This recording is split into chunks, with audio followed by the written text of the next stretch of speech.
ने असम में हासिम फारूकी नाम के एक युवक को उसके दोस्त के साथ में गिरफ्तार किया है। और ज्यादा जानकारी के साथ में देहरादून से संवाददाता जुड़ गए हैं सतेंद्र बर्तवाल। सतेंद्र, पूरे मामले को लेकर क्या अपडेट? बिल्कुल अमनदीप, मैं आपको बता दूं कि देहरादून से जुड़ा ये पूरा मामला है। देहरादून का ही ये युवक है जो पिछले 10 सालों से भले ही अपने घर नहीं आया हो, लेकिन अभी तक जो जानकारी मिल पा रही है कि इसके जो पिता की जो यहाँ पे क्लिनिक था वो ये वाला क्लिनिक नहीं, एमडीटी, ये माफ कीजिए नगर निगम का ये पूरा ये कॉम्प्लेक्स है। इस कॉम्प्लेक्स में पिछले लंबे समय से उसके पिता यहाँ पे एक हकीम का काम करते हैं और यहाँ पे दवाखाना इनका यहीं अंदर है। भले ही अभी जब हमने जो अगल बगल जो लोग हैं उनसे जो बातचीत की है, उनका कहना है कि काफी दिन से उनके पिता यहाँ दिखे नहीं। जो अभी तक ये जानकारी भी आ रही है कि उनके पिता और जो उनका फैमिली है वो यहाँ डालनवाला में रहती है, लेकिन वो कुछ दिनों से अपने घर से भी गायब होने की बात जो सामने आ रही है। लेकिन सबसे बड़ी बात यह है कि उत्तराखंड में का ये जो आतंकी कनेक्शन है ये पहला मामला नहीं है। इससे पहले भी कई मामले सामने आ चुके हैं। अगर हम बात करें रुड़की के, तो पिछले 2 साल पहले एनआईए ने रुड़की में एक रेड की थी जिसमें 2 आतंकी को लेके गई थी एनआईए अपने साथ। बताया जा रहा था वो जो मुस्लिम लीग एक फंड को फंडिंग करती थी, जो आईएसआई से जुड़ा एक पूरा एक ताना बाना जो रखती थी वो उनके लिए काम करती थी। वहीं कुछ साल पहले की आईएमए यानी प्रेम नगर के से थोड़ा आगे ही एक इलाका है, वहां से भी आईएसआई के एक आतंकी पकड़ा गया था जो लंबे समय से देहरादून में रह रहा था। साथ ही ये भी जानकारी मिली है कि जो हिजबुल मुजाहिदीन का एक कमांडर था जो बीते 2 साल पहले कश्मीर में मारा गया था, वो भी देहरादून के एक निजी कॉलेज में पढ़ा है। तो ये मामला लगातार हम बात करें तो आईएसआई या एक आतंकी संगठनों से जुड़े हुए मामले ये देहरादून से भी देखने को मिल रहे हैं। जी तो बिल्कुल, लेकिन जिस तरह से जांच आगे जा रही है, कुछ और भी बड़े खुलासे होने की उम्मीद जताई जा रही है। जानकारी साझा करने के लिए बहुत शुक्रिया सतेंद्र आपका।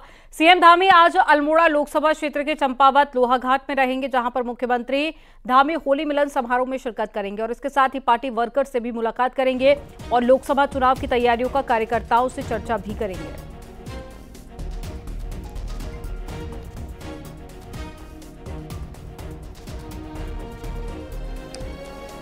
तो लोकसभा इलेक्शन अब बेहद नजदीक है। ऐसे में मुख्यमंत्री पुष्कर सिंह धामी काफी ज्यादा एक्टिव नजर आ रहे हैं।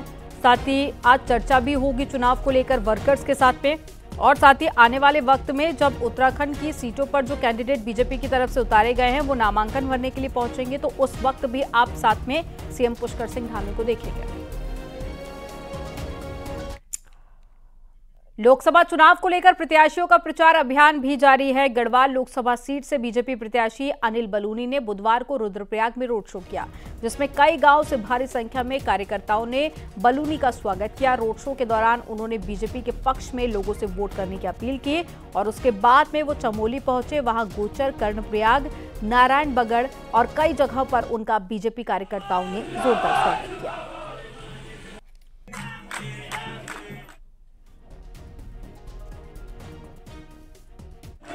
पांचों कमल के फूल मोदी जी को देने हैं और पूरा उत्साह जिस तरह से आप लोग देख रहे हैं, जिस तरह से पूरे जनता निकल के आ रही है। ये चुनाव अब कार्यकर्ता और नेताओं से निकल के जनता ने ले लिया है और पूरा का पूरा चुनाव जनता लड़ा रही है, बड़े मार्जिन के साथ जीतने के लिए लड़ा रही है और 400 पार करना है और विकसित भारत, विकसित उत्तराखंड और विकसित गढ़वाल का जो लक्ष्य है उसको पूर्ण करना है। लोकसभा चुनाव में बीजेपी की कोशिश है कि वो अपने प्रत्याशियों के नॉमिनेशन से लेकर चुनावी रैली, रोड शो में बड़ा जलसा करे। स्टेट बीजेपी ने स्टार प्रचारकों की 34 नामों की लिस्ट केंद्र सरकार को भेज दी है। एक रिपोर्ट आपको दिखाते हैं।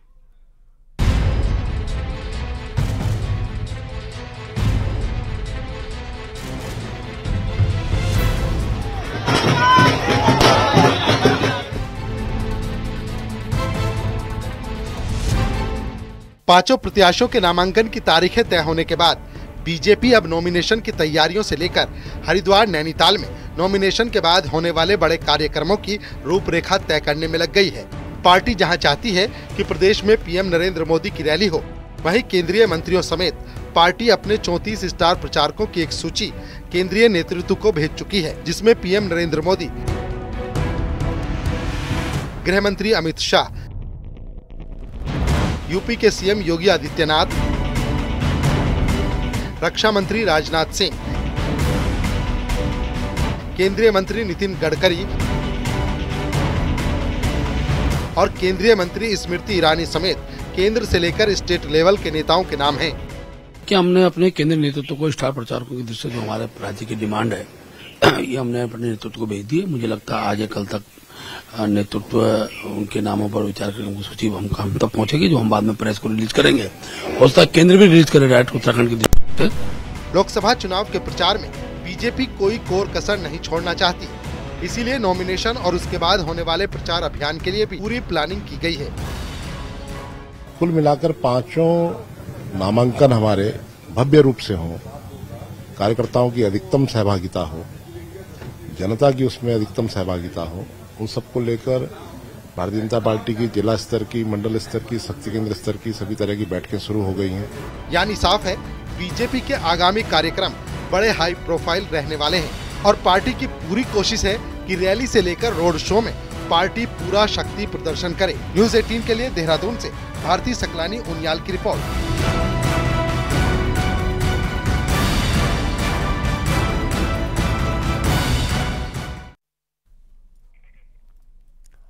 टिहरी लोकसभा सीट पर बीजेपी ने जहां राज परिवार से माला राज्यलक्ष्मी शाह पर फिर विश्वास जताया, तो कांग्रेस ने जोत सिंह गुंडोला पर अपना दाव लगाया है। वहीं दोनों प्रत्याशियों के बीच में अब जुबानी जंग भी तेज हो गई है और जहां कांग्रेस प्रत्याशी गुंसोला का कहना है कि अब लड़ाई राजा और प्रजा के बीच में है, तो राजा एक है, प्रजा अनेक, और राजा से उनके कार्यों का हिसाब जनता मांग रही है। तो माला राज्यलक्ष्मी शाह ने पलटवार करते हुए कहा कि लड़ाई तो लड़ाई है और उसमें राजा और प्रजा क्या, और अब सब एक ही है। जनता को देखना है कि वो किस तरह से इसको देखती है और वोट करती है।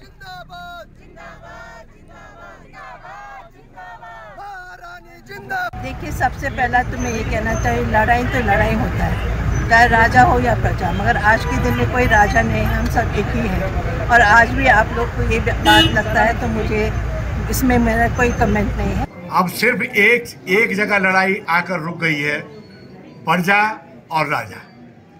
अब राजा एक है और प्रजा अनेक है। अब ये प्रजा किस तरह से पहुंचाती। उत्तरकाशी जिला मुख्यालय से लगभग 300 किलोमीटर दूर अंतिम गांव भित्री तक भाजपा कार्यकर्ताओं का चुनाव अभियान तेज हो गया है। भाजपा गांव-गांव में पहुंचकर भाजपा प्रत्याशी के समर्थन में मतदान करने की अपील कर रही है। वहीं दूसरी ओर कांग्रेस में लगातार टूट जारी है, जिससे कि कांग्रेस का कैडर मायूस नजर आ रहा है।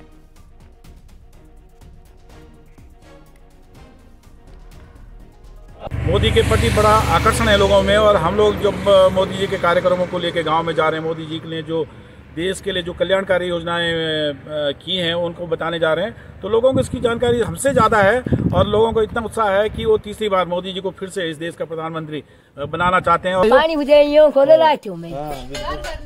घर महीना पानी मोदी को दे और क्या दी मोदी सब कुछ आप दो मोदी राशन राशन दे, मुफ्ती दे मोदी। टिहरी लोकसभा से बीजेपी के उम्मीदवार माला राज्यलक्ष्मी शाह प्रचार में जुटी हुई हैं। टिहरी लोकसभा की जनता की राय माला राज्यलक्ष्मी शाह को लेकर कैसी है, वो आपको सुनाते हैं।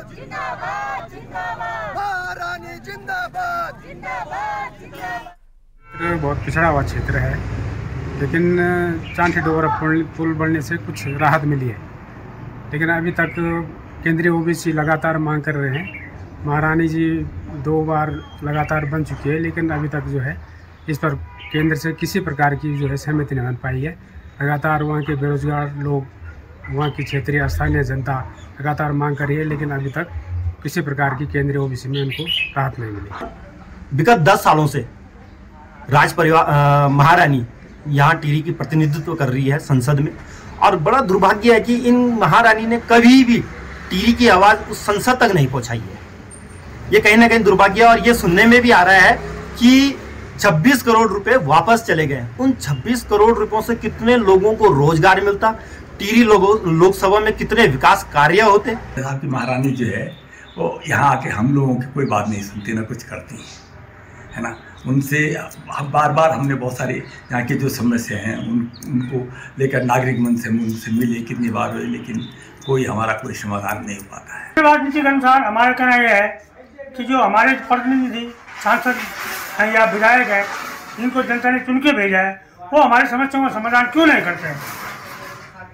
यहाँ तक कि प्रधानमंत्री के कहने के बावजूद भी इन लोगों ने कोई समस्या का समाधान आज तक नहीं किया। कांग्रेस को लेकर बड़ी खबर है, जहां पर उत्तराखंड में कांग्रेस ने हरिद्वार और नैनीताल सीट पर भी नाम फाइनल कर लिया है, तो वहीं आज ही कांग्रेस की अगली लिस्ट भी जारी होगी, जिसमें हरिद्वार और नैनीताल सीट पर प्रत्याशियों के नाम होंगे। बुधवार को 2 प्रत्याशियों के चयन को लेकर कांग्रेस प्रभारी शैलजा की उत्तराखंड कांग्रेस के नेताओं से मीटिंग हुई थी, जिसमें करण माहरा और यशपाल आर्य भी मौजूद रहे। सूत्रों के हवाले से खबर यह है कि नैनीताल सीट से यशपाल आर्य या फिर महेंद्र पाल को मैदान में उतारा जा सकता है। वहीं हरिद्वार सीट की बात करें तो यहां पर पेच फंसा हुआ है और प्रदेश के नेता हरीश रावत के मैदान में न उतरने पर करण माहरा को उतारने के पक्ष में है।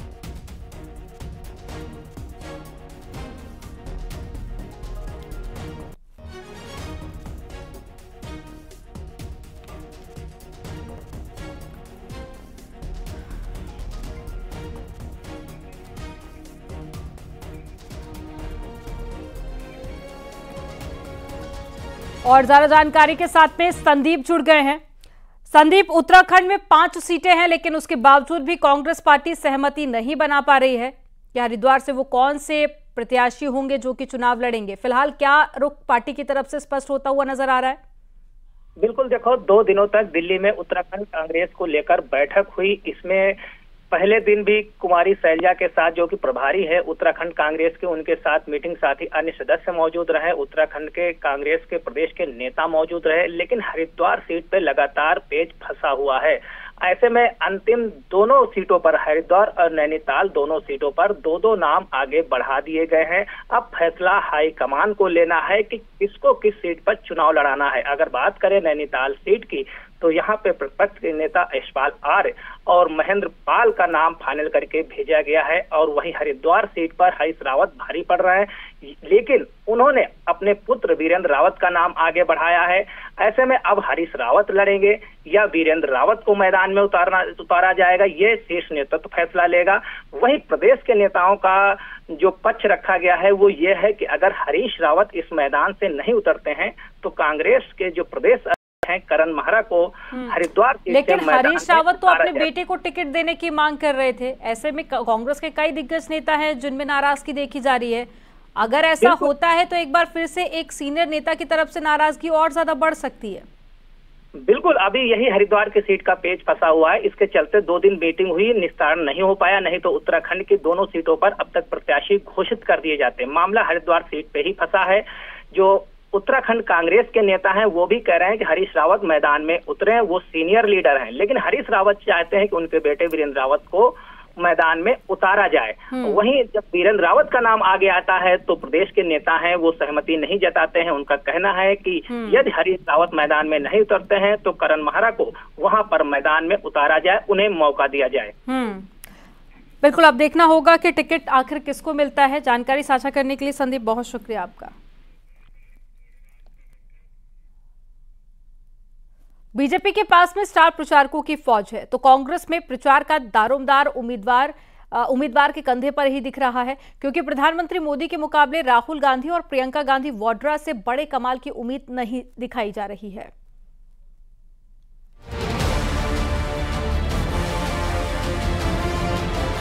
कांग्रेस में चुनाव प्रचार का दौर जल्द तेज होगा, लेकिन प्रचार का दामोदार यहाँ उम्मीदवारों पर है। राहुल गांधी प्रियंका गांधी की रैली का बहुत ज्यादा फायदा 2019 और 2022 के चुनाव में होता नहीं दिखा। ऐसे में इस बार फिर पार्टी भले इन नेताओं के भरोसे हो, लेकिन आखिर में चुनाव प्रचार कितना दमदार होगा ये उम्मीदवारों पर ही टिका है। खड़गे जी आगे चले गए, राहुल जी का यहाँ पर विजिट लगेगा, प्रियंका जी को हमने कहा है कि भाई आप भी आएं, तो इस तरह से और नेता तो बहुत लंबी फेरिस्त है। करीब 40 लोग ऐसे हैं शीर्ष नेतृत्व के जो हैं जगह जगह जाकर जो है प्रचार और प्रसार करेंगे। बीजेपी नॉमिनेशन से लेकर प्रचार के आखिरी दिन तक बड़े बड़े नेताओं को मैदान में उतारने की तैयारी में है, जिससे मुकाबले के लिए कांग्रेस तैयार नहीं दिखती। ऐसे में कांग्रेस उम्मीदवार अपने दम पर प्रचार में कितना दमखम दिखा पाते हैं, ये बड़ा सवाल है। दीपांकर भट्ट, न्यूज़ 18 देहरादून।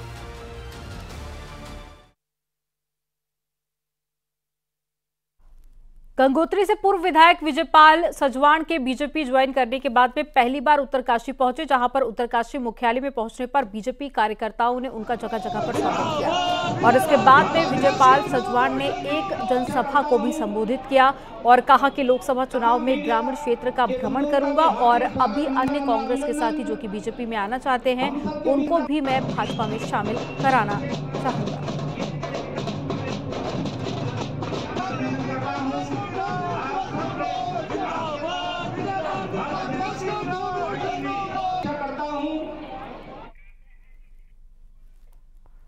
उत्तराखंड में कल से नामांकन शुरू हो चुके हैं और पहले दिन कुछ प्रत्याशियों ने नामांकन पत्र खरीदे। टिहरी लोकसभा सीट से एक ऐसे प्रत्याशी भी मैदान में आ गए हैं जो कि सालों से चुनाव लड़कर विधायक, सांसद, मेयर कुछ भी बनना चाहते हैं। सरदार अली पप्पू भाई जो कि साल 2002 से लगातार चुनाव लड़ रहे हैं, हालांकि आज तक कोई भी चुनाव नहीं जीत सके। उन्होंने दावा किया है कि अब युवा पीढ़ी धनबल और शराब आदि के खिलाफ वोट करेगी। वहीं यूकेडी समर्थित निर्दलीय प्रत्याशी बॉबी पवार ने भी पहले दिन नामांकन पत्र खरीदा और कहा कि युवाओं की ओर से उन पर चुनाव लड़ने का दबाव है।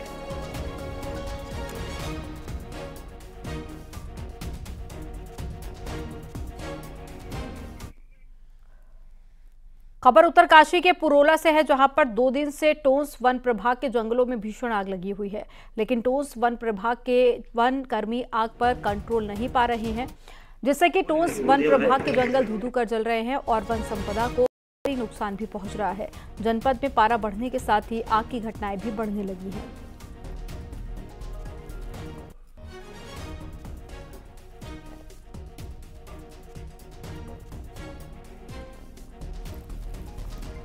ये 2 तस्वीरें आपको दिखा रहे हैं उत्तरकाशी से, जहां पर जंगलों में आग बढ़ती जा रही है, जिससे लाखों का नुकसान अभी तक हो चुका है।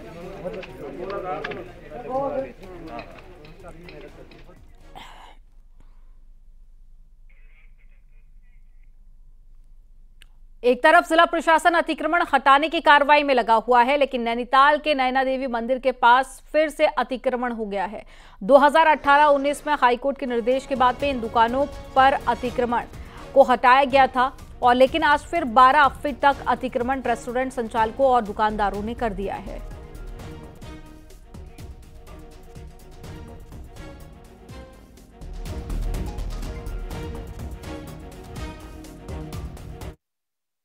जिसको नियमों के तहत जितना जहाँ की परमिशन दी जा सकती है उसको उतना दिया जाएगा और जो अभी जाट पार्क की है उसकी कंप्लेंट्स हमारे पास आई, उनके ऊपर भी हम एक्शन लेंगे, उनकी नपाई की जाएगी। उनके पास कितने ऑर्डर जो है पालिका से भी हुए हैं, उनको ऑर्डर कि उनको जो भी आप बता रहे 6 फीट, एक बार उनकी अभिलेख चेक किए जाएंगे कि कितने का ऑर्डर हुआ है। उसके बाद उनका मिलान किया जाएगा क्या वास्तविकता में उनका उतना है या उससे अधिक। अगर उससे अधिक पाया गया तो फिर या तो उनको वापस करना होगा, अगर कुछ परमानेंट है तो उसको तोड़ा भी जाएगा, कुछ परमानेंट वहाँ पे ऐसे। कुमाऊं के बॉर्डर इलाके में मौजूद बॉर्डर आउटपोस्ट जल्द ही मोबाइल सर्विस से जुड़ जाएगी। बीएसएनएल चीन और नेपाल बॉर्डर पर मौजूद सभी आउटपोस्ट को मोबाइल सेवा से जोड़ने जा रहा है।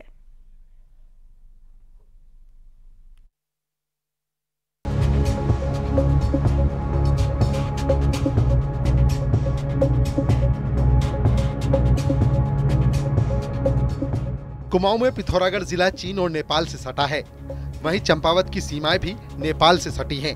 इन दोनों जिलों के दुर्गम इलाकों में आज भी मोबाइल तो दूर, फोन की कनेक्टिविटी तक नहीं है। संचार क्रांति के इस दौर में भी ये इलाके बीती सदी जैसा जीवन जी रहे हैं, लेकिन अब रक्षा मंत्रालय ने इन सभी इलाकों को मोबाइल सर्विस से जोड़ने के लिए बीएसएनएल को फरमान जारी किया है। बॉर्डर में, सीमा में जो हमारे बल लगा हुआ है, जैसे एसएसबी, आईटीबीपी, आर्मी, आईबी, इन सभी के जो बॉर्डर आउटपोस्ट है उनको भी हमको कवर करना है। तो इसके लिए हमने लगभग 24 टावर का प्रपोजल अभी फाइनल है, जिस पे की काम चल रहा है। बीएसएनएल पिथौरागढ़ की 16 और चंपावत की 8 बॉर्डर आउटपोस्ट को मोबाइल से जोड़ेगा। साथ ही कुमाऊं के चारों पहाड़ी जिलों में 173 इलाकों को मोबाइल कनेक्टिविटी दी जानी है। मोबाइल कनेक्टिविटी नहीं होने से ग्रामीण तो परेशान हैं ही, साथ ही सेना, ITBP और SSB के जवानों को भी खासी दिक्कतें होती हैं। दूर दराज के इलाकों में जहां टेलीफोन नहीं थे वहां टावर बन गए हैं और लाइनें खुद रही हैं। नई टेक्निक से गांव-गांव पर हम लोग तार भिजवा रहे हैं, इसलिए जहां भी कनेक्टिविटी नहीं है, कहीं भी लास्ट सीमा तक भी हमारी कनेक्टिविटी हर चीजों की हो रही है। चीन और नेपाल बॉर्डर पर आउटपोस्ट के मोबाइल सर्विस से जुड़ने पर भारत का सुरक्षा तंत्र भी मजबूत होगा। साथ ही आपदा के वक्त रेस्क्यू टीम को भी खासी मदद मिलेगी। चीन नेपाल बॉर्डर पर सड़कों का जाल पहले ही बिछ चुका है और मोबाइल सेवा इन इलाकों की तस्वीर को पूरी तरह बदल सकती है। न्यूज़ 18 के लिए किशन जोशी के साथ पिथौरागढ़ से विजयवर्धन उप्रेती की रिपोर्ट।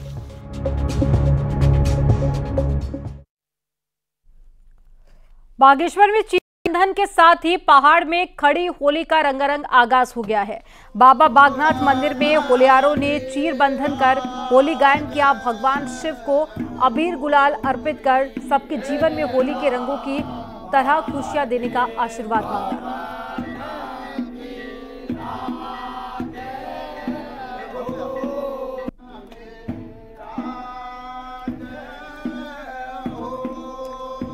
तो होली का त्योहार उत्तराखंड में अलग तरीके से मनाया जाता है, जहां पर खड़ी और बैठकी होली खेली जाती है। ये बागनाथ मंदिर की तस्वीरें आपको दिखा रहे हैं, जहां पर होली गायन के साथ में होली के पर्व की शुरुआत हो गई है। साथ ही भगवान शिव को सबसे पहले अबीर गुलाल लगाया गया और आशीर्वाद दिया गया।